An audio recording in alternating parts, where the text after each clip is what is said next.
Hello students, myself Goti Falguni. In your last video, we had discussed about pronouns and its kinds.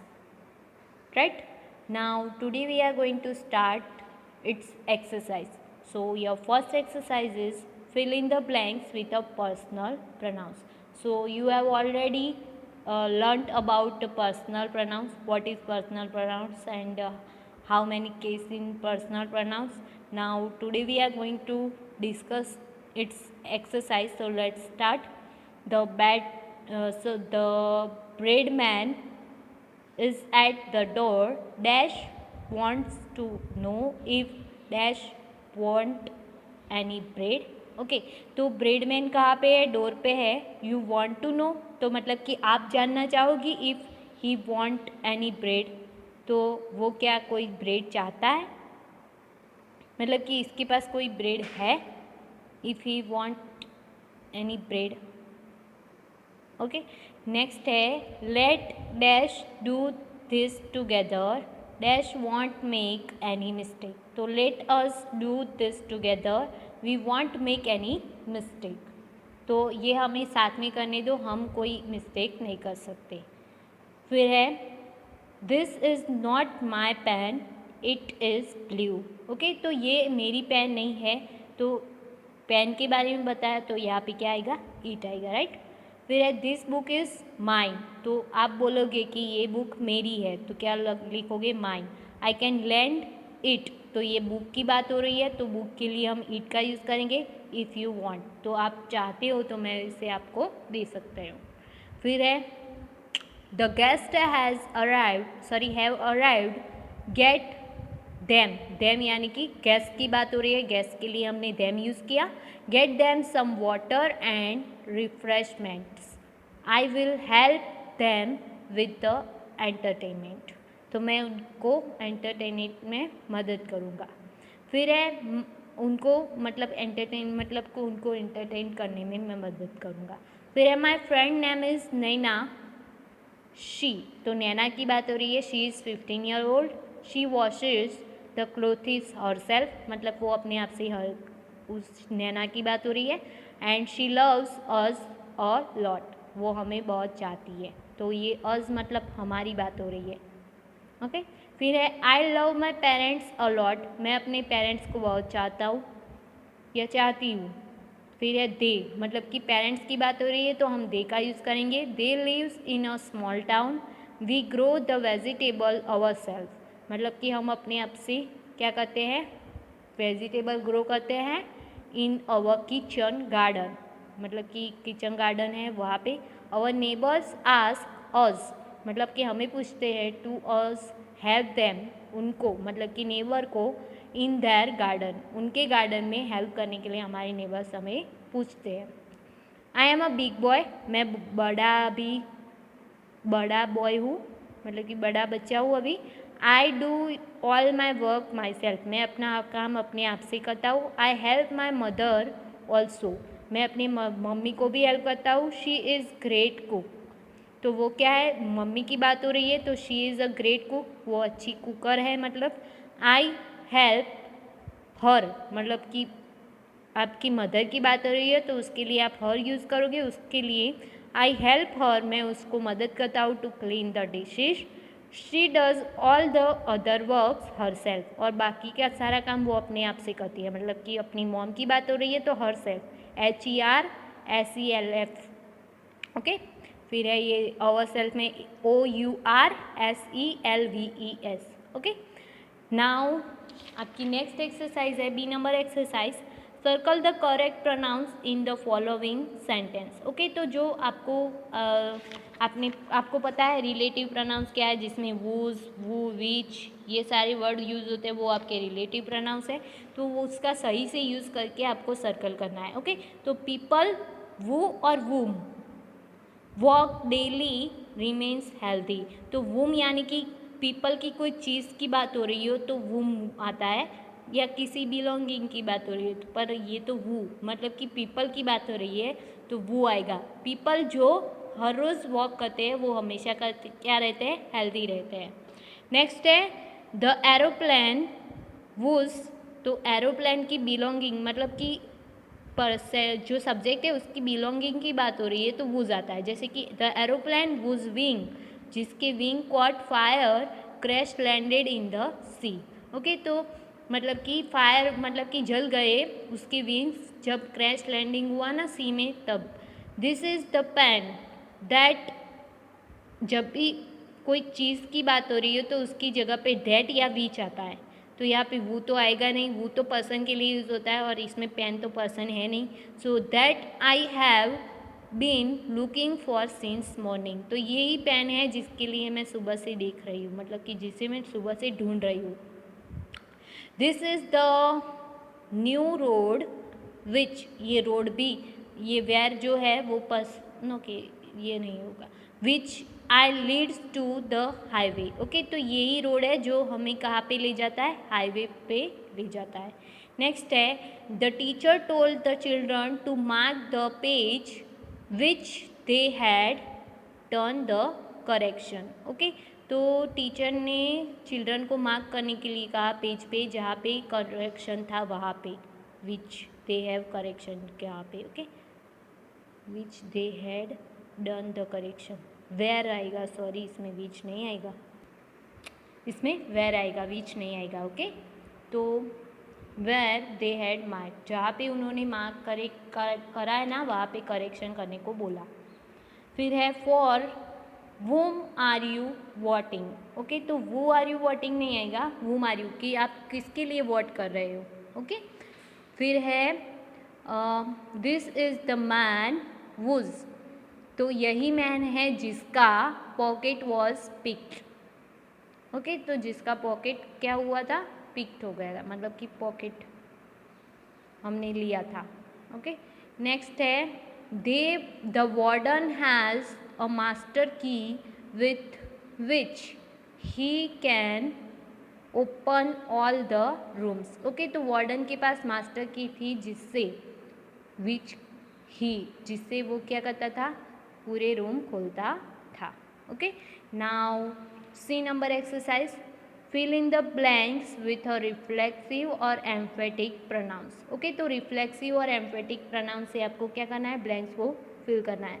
आपको पता ही है reflective pronounce क्या है, जब subject अपने आप एज अ ऑब्जेक्ट अपने आप की बात कर रहा हो, और जब भी सब्जेक्ट के अलावा कोई भी वो काम नहीं कर सकता तो हम जो यूज़ करते हैं वो एज अ एम्फेटिक प्रोनाउन होता है। ओके, तो जैसे कि I enjoyed my self in Shimla.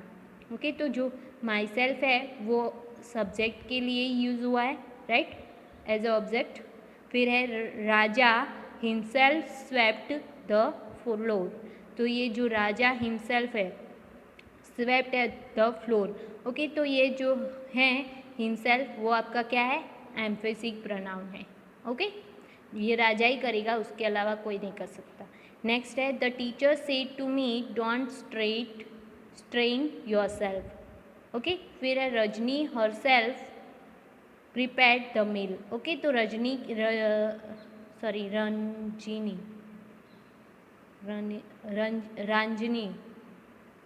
रंजिनी। Okay, तो रंजिनी है जो वो अपने आप से ही मील प्रिपेयर करेगी, उसके अलावा कोई नहीं करेगा, तो ये आपका कौन सा हुआ, एम्फेसिंग प्रोनाउन हुआ। नेक्स्ट है they themselves painted their these doors, तो इसमें भी देमसेल्फ जो है वो आपका एम्फेसिंग प्रोनाउंस हुआ। फिर है the wounded soldier dragged himself to the door, तो द वाउंडेड सोल्जर जो है उसके लिए हिमसेल्फ यूज हुआ एज अ ऑब्जेक्ट, तो ये आपका कौन सा हुआ, रिफ्लेक्सिव प्रोनाउंस हुआ। फिर है they were always quarrelled among themselves. Okay, फिर है Geeta wanted all the sweets for herself and I myself posted the letter yesterday, तो ये आपका क्या हुआ, एम्फेसिव प्रोनाउन हुआ, क्योंकि ये आपके अलावा कोई पोस्ट नहीं कर सकता, आपके अलावा कोई पोस्ट नहीं कर सकता था। Okay, and I am not thinking of my self alone, मैं अपने आप के बारे में अकेले नहीं सोच रही हूँ, तो आई जो है उसके लिए आपने माई का यूज़ किया एज अ ऑब्जेक्ट। ओके, तो यहाँ पे आपकी जो सी नंबर एक्सरसाइज है वो ख़त्म होती है। नेक्स्ट एक्सरसाइज डी नंबर, तो उसमें है इन the following sentence state whether the word this that this और those are demonstrative pronouns और demonstrative एडजेक्टिव। ओके, तो जो इसमें these और those यूज हुआ है वो डोमेस्ट्रेटिव प्रोनाउंस है या डोमेस्ट्रेटिव एडजेक्टिव है, वो आपको बताना है। तो आपको पता है ये डोमेस्ट्रेटिव प्रोनाउंस और एडजेक्टिव में फ़र्क क्या है कि जब भी डोमेस्ट्रेटिव प्रोनाउंस होता है तो उसके पीछे तुरंत बाद क्या नहीं आता है, हेल्पिंग वर्ब आता है, एज नाउन नहीं आता है।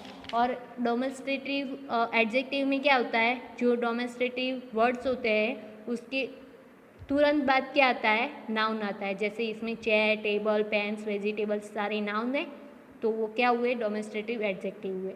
तो इसमें those trees are shedding their leaves. Okay, तो इसमें ट्रीज जो है वो नाउन है, तो क्या होगा, डोमेस्ट्रेटिव एडजेक्टिव। फिर है this is our new house, तो इसमें दिस जो है उसके बाद हेल्पिंग वर्ब है, तो वो क्या होगा, डोमेस्ट्रेटिव प्रोनाउंस। फिर है this is the car I am going to buy when I have more money, तो इसमें भी दिस के बाद इज है, हेल्पिंग वर्ब है, तो क्या होगा, प्रोनाउन होगा, डोमेस्ट्रेटिव। फिर है this table mats need to be changed, तो टेबल क्या है, नाउन है, तो दिस के बाद नाउन आया तो क्या होगा, डोमेस्ट्रेटिव एडजेक्टिव। फिर है our food habit this days is not healthy. Okay, तो इसमें दिस के बाद डेज आया तो वो क्या है, नाउन है, तो डोमेस्ट्रेटिव एडजेक्टिव। नेक्स्ट है those are the people in the countryside you will always remember, तो दोज के बाद आ रहा है हेल्पिंग वर्ब, तो क्या हुआ आपका, डोमेस्ट्रेटिव प्रोनाउंस। नेक्स्ट है दोज गिफ्ट्स, तो ये तो नाउन आया, गिफ्ट्स तो नाउन है, those gifts in the box needs to be sent back to the shop, तो क्या होगा, डोमेस्ट्रेटिव एडजेक्टिव।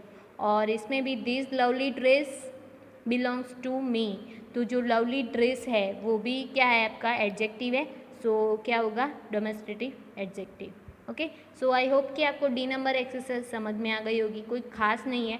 अगर जो आपके डोमेस्ट्रेटिव वर्ड है उसके बाद तुरंत बाद क्या आता है, नाउन आता है, तो वो डोमेस्ट्रेटिव एडजेक्टिव है, और तुरंत बाद जो है हेल्पिंग वर्ब आता है तो वो क्या होगा आपका, डोमेस्ट्रेटिव प्रोनाउन होगा। नाउ ई नंबर एक्सरसाइज, जिसमें आपको इंट्रोगेटिव प्रोनाउंस के हिसाब से आपको यहाँ पे एक्सरसाइज दी हुई है। तो उसमें क्या होता है, आपको क्या करना होता है, आस्क क्वेश्चन, क्वेश्चन के लिए जो आप वर्ड यूज़ करते हैं वो आपके इंट्रोगेटिव प्रोनाउंस है। तो इसमें फर्स्ट है डैश ब्रिंग्स यू हियर, तो वो bring you here, brings you here, तो वो जो है वो आपका इंट्रोगेटिव प्रोनाउंस होगा। कौन से इंट्रोगेटिव प्रोनाउंस शूट होंगे वो आपको लिखने हैं।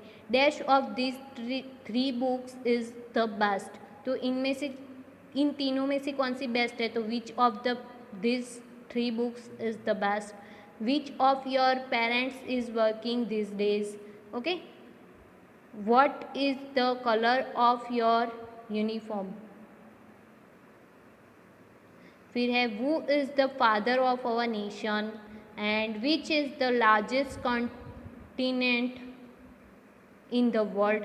ओके, सो यहाँ पे आपकी ई नंबर एक्सरसाइज खत्म होती है। Now your last exercise, F number exercise, which is fill in the blanks with a possessive pronouns my, our, yourself, his, yours, his, hers and theirs.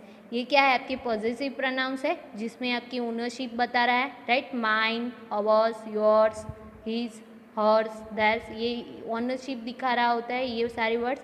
तो इसको use करके आपको ये ब्लैंक्स ख़त्म करनी है। तो the pencil you have taken is mine, तो जो आपने पेंसिल ली है वो मेरी है, तो मतलब कि आपकी पेंसिल के प्रति आपकी ओनरशिप दिखा रहा है, तो माइन जो वर्ड है वो आपका क्या होगा, पॉजेसिव प्रोनाउंस होगा। फिर इज़ दिस बैग योर्स, तो क्या ये आपकी बैग है, आपने ऐसा क्वेश्चन किया है। फिर है is your dress similar to mine, तो क्या आपका ड्रेस मेरे से सिमिलर है। Mine is the best school in town, तो मेरी सबसे अच्छी स्कूल है टाउन में। फिर है the beautiful house is ours, तो जो ब्यूटीफुल हाउस है वो किसका है, हमारा है, अवर्स। योर्स भी लिख सकते हो, the beautiful house is yours, okay. और हर्स भी लिख सकते हो, आपको जो पसंद है, देयर्स, उनका भी लिख सकते हो, ओके। फिर है Aruna and Geeta have many pens, Aruna और गीता के पास बहुत सारी पेन्स है। All the white ones are mine, तो अरुणा और गीता के पास बहुत सारी पेन्स है, उसमें से जो वाइट है जो सारी वो मेरी है। या फिर योर्स भी लिख सकते हो, हर्स भी लिख सकते हो, या फिर हीज भी लिख सकते हो, या देयर भी लिख सकते हो। All the white pen, white one are yours, तुम्हारी है, या फिर हीज उसकी है, या फिर हर उसकी है, या फिर अवर्स हमारी है। ओके, ऐसा कुछ भी शूट होता है, अगर शूट होता है तो लिख सकते हो, अदरवाइज नहीं लिख सकते हो। ऐसा कुछ भी नहीं लिख सकते, पर यहाँ पे शूट हो सकता है कि योर्स भी शूट हो सकता है, माइंड भी शूट हो सकता है। ओके, इस पे कौन किसका बिलोंगिंग है उसके हिसाब से आपको लिखना है। ओके, सो यहाँ पे जो आपका 9th लेसन है प्रोनाउंस वो ख़त्म होता है। आई होप कि आपको इसमें समझ में आ गया होगा, कुछ खास नहीं है इसमें। ओके, सो हम आपका नेक्स्ट लेसन है एडवर्ब्स, वो नेक्स्ट वीडियो में देखेंगे। See you in the next video students, have a nice day, bye bye.